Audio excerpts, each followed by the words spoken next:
তেসরা আগস্ট 2025 আমরা থানার মোড়ে জড়ো হয়েছি।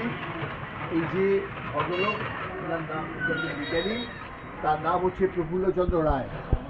আসলে প্রফুল্লচন্দ্র রায় এত বড় মাপের বিজ্ঞানী, কিন্তু সারা ভারতবর্ষে এবং সারা পশ্চিমবাংলায় তাকে সঠিকভাবে সম্মানিত করা হয়নি, এবং তিনি একজন অবহেলিত বিজ্ঞানী আমরা মনে করি। সেই ক্ষেত্রে প্রফুল্লচন্দ্র রায়কে নিয়ে আমাদের চর্চা।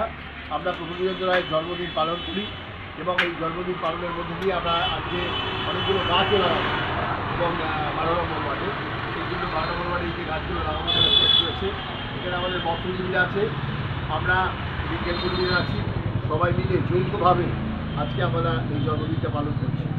আমরা মনে করি যে পশ্চিমবাংলাতে এখন বিজ্ঞান মনস্কতা তৈরি করার জায়গা থাকে, আর এই যে বিরাট হিন্দুত্ববাদ তার বিরুদ্ধে লড়াইয়ের জায়গা থেকে প্রফুল্লচন্দ্র রায় একজন কুসংস্কার মুক্ত বিজ্ঞানী ছিলেন, এবং এই কুসংস্কার মুক্ত বিজ্ঞানী আজকে এই যে ব্যবস্থা চলছে, ধর্মীয় ব্যবস্থা, যে হিন্দুত্ববাদকে চ্যালেঞ্জ করা হচ্ছে, তার বিরুদ্ধে তিনি বলতে পারতেন।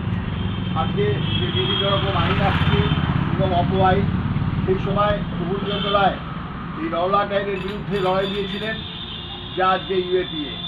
এরকমভাবে বিভিন্নভাবে প্রফুল্লচন্দ্র রায় বেঙ্গল কেমিক্যালস থেকে শুরু করে আজকে শিল্পায়ন থেকে শুরু করে সমস্ত বিষয়টা তিনি দেখতেন। কিন্তু সবচেয়ে বড় কথা, দুঃখের বিষয়, যখন করোনা আসে তখন ওই হাইড্রোক্সাইড ক্লোরোকুইনের জন্য বেঙ্গল কেমিক্যাল এবং প্রফুল্লচন্দ্র রায়কে দরকার হয়। কিন্তু সবচেয়ে দুঃখজনক ঘটনা, কেমিক্যাল হাব যখন হবে তখন প্রফুল্লচন্দ্র রায়ের নামটা ব্যবহার করা হয়, কিন্তু প্রফুল্লচন্দ্র রায়কে ঠিকমতো করে শ্রদ্ধা করা হয় না। আজকে কতগুলো স্কুল কলেজে এই প্রফুল্লচন্দ্র রায় সম্পর্কে বলা হবে সেটাই আমি সন্দেহ। তাই আমরা এই যে বিজ্ঞানী, এই বিজ্ঞানীর প্রতি আমরা শ্রদ্ধা জানানোর জন্য আজকে আমরা এখানে উপস্থিত হয়েছি, এবং এরপরে আমরা 12 নম্বর ওয়ার্ডে যাব।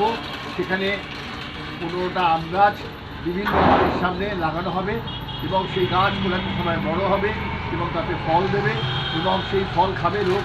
আজকে তাদের পরিবারের যিনি সবচেয়ে মানে বয়স্ক ব্যক্তি, তার নামে এই গাছগুলো আমরা লাগাবো। আমাদের সংগঠনের সম্পাদক অভিজিৎ অধিকারী কিছু। আজ 2রা আগস্ট বিজ্ঞানী প্রফুল্লচন্দ্র রায়ের জন্মদিন। সেই উপলক্ষে আজকে আমরা চাকদা থানার মোড়ে যে প্রতীক্ষালয় আছে সেখানে উপস্থিত হয়েছি।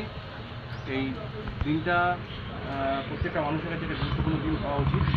বর্তমানে যেভাবে বিভিন্ন রকম কুসংস্কার মানুষকে জড়িয়ে ধরছে বা মানুষ তার মধ্যে জড়িয়ে পড়ছেন, সেই কুসংস্কার মুক্ত সমাজ গড়বার এবং কুসংস্কার ব্যক্তিত্ব গড়ে তোলবার ক্ষেত্রে বিজ্ঞানীদের অগ্রণী ভূমিকা রয়েছে। প্রফুল্লচন্দ্র রায়ের ভূমিকা কিন্তু যথেষ্টই। আজকে আমরা বেঙ্গল কেমিক্যালসের বেঙ্গল কেমিক্যালসের ভূমিকা কিন্তু খুবই গুরুত্বপূর্ণ ছিল। সেই সময় যে মহামারী লেগেছিল, সেই মহামারী হাত থেকে বাঁচার ক্ষেত্রে প্রফুল্লচন্দ্র রায়ের যে বেঙ্গল কেমিক্যালস, সেই বেঙ্গল কেমিক্যালস কিন্তু গুরুত্বপূর্ণ ভূমিকা পালন করেছে। তাই নিজের জীবনচর্চা সঠিকভাবে করবার জন্য কিন্তু সম্পর্কে অবশ্যই জানার প্রয়োজন, এবং সেই গুরুত্ব দিকেই আমরা আজকে এই গুরুত্বপূর্ণ দিনটি পালন করছি। এবং আমরা খালি জন্মজয়ন্তী মানে খালি ফুলের ফুলমালা দিলাম, ঠিক সেইভাবে পালন করতে চাইছি না। এই বিষয়ে মধু হয়ে থাকতে পারে সবার মধ্যে, তার জন্য আমরা আজকে কিছু ফলের গাছ এবং কিছু কাঠের গাছ আমরা লাগাবো। ঠিক আছে, 12 নম্বর ওয়ার্ডের শালপাড়ে, যেখানে বয়স্ক ব্যক্তি যারা আছেন তাদের নামে এই গাছগুলো লাগানো হবে, এবং প্রত্যেক পরিবারকে একটা তুলে দেওয়া হবে, এবং তারা যাতে গাছটাকে সুস্থ স্বাভাবিকভাবে লালন পালন করতে পারে সেই দায়িত্ব তারা নেবে। এবং আগামী দিনে এই গাছ থেকে যে ফল পাওয়া যাবে তা আমাদের যে বন্য প্রাণী আছে তাদের জীবন নির্বাহের ক্ষেত্রে লাগবে, এবং তাছাড়া আশেপাশের যারা আছে তারাও এই ফল খেয়ে তারাও এই সামান্য উপভোগ করবে। আর আমরা চাইছি ঘরে ঘরে, প্রত্যেকটা ঘরে ঘরে বিজ্ঞান চর্চা শুরু হোক, বিজ্ঞানীদের জীবনী বাচ্চাদেরকে পড়ানো হোক, তাহলে হয়তো তাদের জীবনটা সুস্থ স্বাভাবিক হয়ে উঠবে বলে আমি মনে করি।